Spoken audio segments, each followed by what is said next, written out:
Hi everyone, welcome back to a new video. Today I have this graphics card. This right here is a Sapphire Radeon HD5770. This card was released back in October of 2010 for around 120 euros. This card is based on a Juniper XT graphics processor and it comes clocked in at 850 MHz. It also has 1GB of GDDR5 VRAM which comes clocked in at 1200 MHz. For the rest, this card is 800 shading units, 40 TMUs, 16 ROPs and it supports up to DirectX 11. Let's find out what this card can still do in 2021. Alright, first off it was time to unbox the card. I bought this card together with 3 other cards, but I'm only reviewing 3 of the 4 cards since one of them arrived defective. The card was wrapped in paper, which isn't the best, but absolutely not the worst packing material. Like you can see, it is kinda dusty. So logically, it was first time to clean it. First, it's time to take the card completely apart. Now time to clean all of the GPU parts. Here's a before and after of all the parts.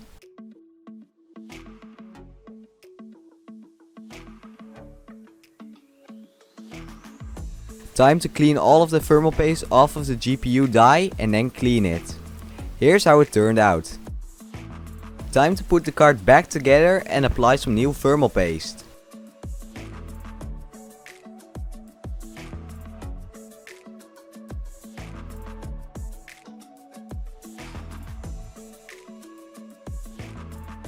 Time to look at the card itself.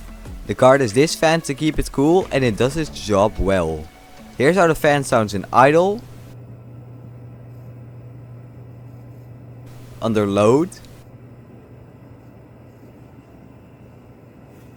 and this is how it sounds at full speed.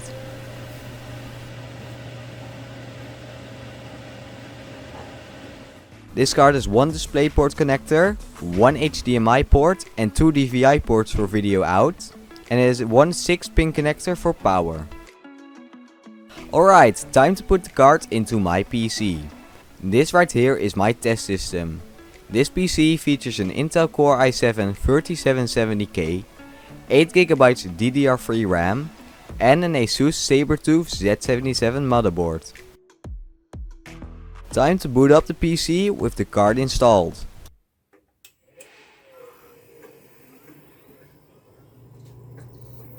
Time to install some drivers. The last drivers are from July of 2015, but they are still stable and modern games work with them.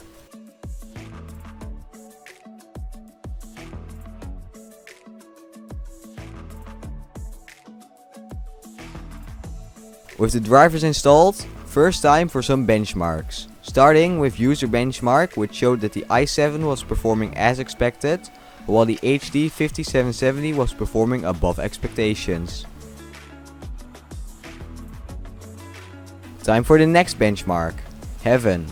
On the high quality preset, the card managed to get an average FPS of 21.5 and a score of 543. Let's move on to some games. First off, Minecraft. With a mix of medium and high settings, Minecraft managed to get an average FPS of 109, with 1% loss of 57 FPS and 0.1% loss of 31 FPS, which makes for a great experience. Minecraft is for sure playable on this card. Next up, Roblox. On the highest settings, this game also ran perfectly fine. I got an average FPS of 57 with 1% loss of 41 FPS and 0.1% loss of 2 FPS. It looks like this game is also perfectly playable. Freddy Fazbears Pizzaria Simulator is a very light game, so it comes as no surprise that it runs absolutely fine. The same thing goes for Ultimate Custom Night. This game is also perfectly playable. Moving on to some more intensive 3D games. First off, Euro Truck Simulator 2. On medium settings, this game managed to get an average FPS of 55, with 1% loss of 30 FPS and 0.1% loss of 17 FPS. The game is playable, but there are definitely frame dips when you use your blinkers or headlights, like you can see here. Bus Simulator 12 actually ran good for once.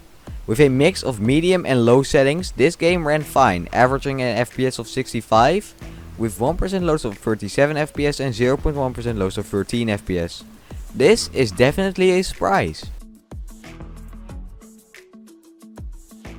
CSGO was perfectly playable. Using high settings, I was hovering around 60 to 70 FPS, and in the benchmark I got a max FPS of 138, while usually hovering around 70 to 80. Time for BeamNG Drive. On the lowest settings, this game was surprisingly playable. I got an average FPS of 77, with 1% lows of 34 FPS and 0.1% lows of 20 FPS, which makes for a great experience. Bus Simulator 16 was playable on the lowest settings, but I definitely encountered some lag spikes. You can also see this back in the final results, an average FPS of 38, with 1% lows of 3 FPS and 0.1% lows of 1 FPS.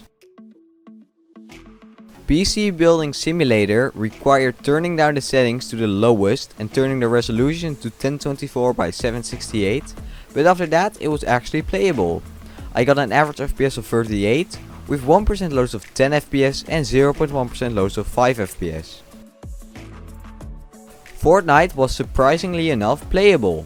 On the lowest preset in 1080p I got an average FPS of 65, with 1% lows of 6 FPS and 0.1% lows of 2 FPS. The game stuttered a bit in the beginning when everything still had to load in, but after that the FPS stayed around 60 most of the time. The last game that I tested was GTA 5. On the lowest settings in the 1366 by 768 resolution, this game was perfectly playable. I got an average FPS of 68, with 1% lows of 46 FPS and 0.1% lows of 37 FPS.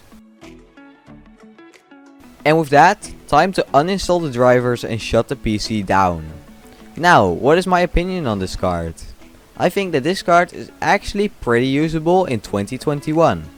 Especially with the ridiculous prices with GPUs now, this card still goes for pretty cheap, and if you don't mind turning down the settings in some games, you can still play some modern titles on it.